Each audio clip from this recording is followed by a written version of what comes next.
The wedding ring murder. Guilty on all counts. On the morning of October 14th, 2018, a single gold wedding ring sat sealed inside a clear plastic evidence bag on the hood of a police cruiser. It had been found in damp grass behind a quiet suburban home in Maple Grove, Illinois. The ring was engraved with just 6 words: E+D, July 31st, 18. Its owner had been married for exactly 73 days. And by the end of that day, investigators would realize that this ring wasn't a symbol of love or commitment. It was a mistake. A mistake that would unravel a marriage, expose a carefully hidden motive, and turn a grieving widow into the prime suspect in her husband's murder. This is the wedding ring murder. Daniel Robert Whitaker was 34 years old. He worked as a structural engineer for a mid-sized firm in Downers Grove, specializing in commercial building inspections. Friends described him as methodical, quiet, and dependable, the kind of person who showed up early and left late. Daniel had lived in Maple Grove most of his life. He owned a modest 3-bedroom home on Willow Crest Drive, a tree-lined street where neighbors waved but rarely pried. In July of 2018, Daniel married Emily Claire Lawson, a 31-year-old former dental office manager. Their wedding took place on July 31st, 2018, at the Arbor Room in Naperville. It was an intimate ceremony, about 60 guests, soft white lights, handwritten vows, and a live acoustic guitarist. To outsiders, they looked happy, but those closest to Daniel would later say the relationship moved fast. They met in October of 2017, got engaged by March, and were married 4 months later.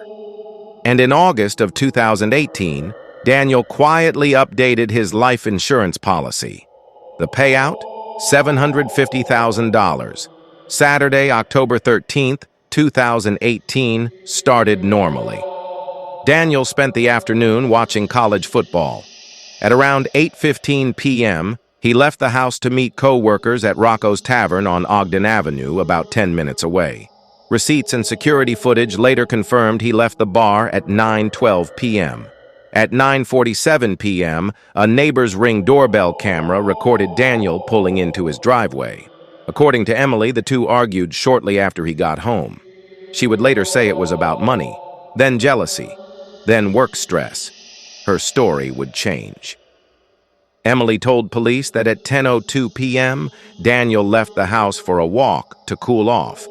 She said he wasn't wearing his wedding ring. At 10:38 p.m., Daniel's phone showed its last recorded activity.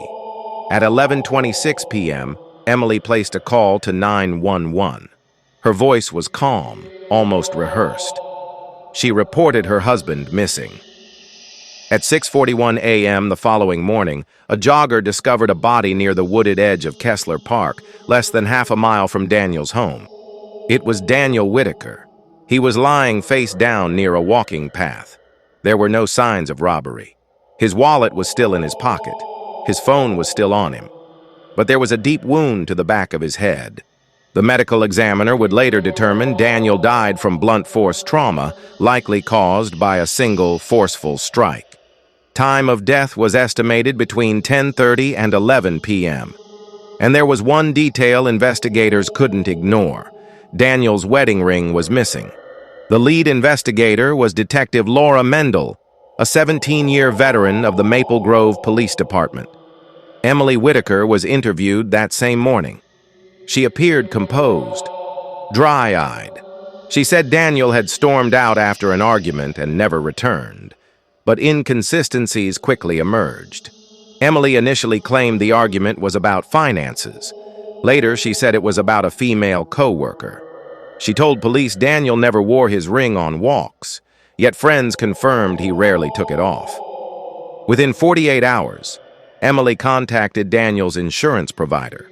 She also deleted several text messages from the night of the murder. And a neighbor reported hearing raised voices from the Whitaker home at 9:55 p.m. Still, police had no physical evidence tying Emily to the crime, until 9 days later.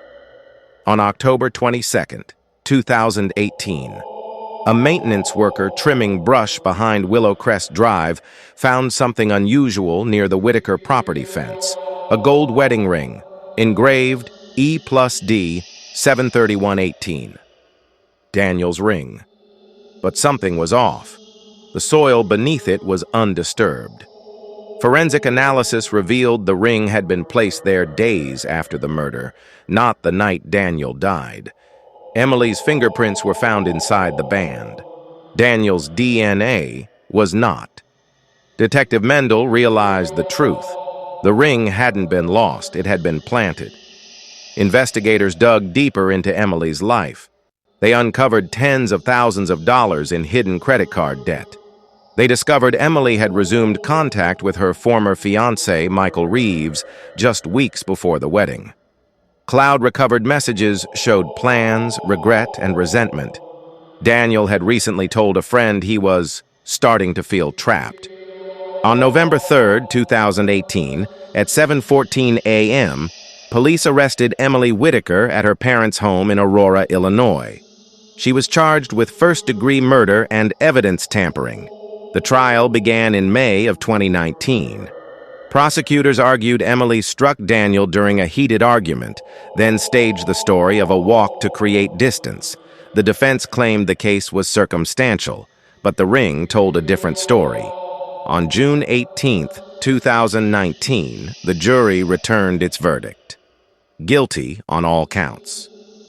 Emily Whitaker was sentenced to 42 years in prison with no possibility of parole for 28 years. The wedding ring was meant to represent forever. Instead, it became the silent witness that exposed a lie. A marriage that lasted just 73 days. A life cut short. And a reminder that sometimes the smallest object tells the biggest truth. Because in the end, it wasn't the argument. It wasn't the money. It was the ring.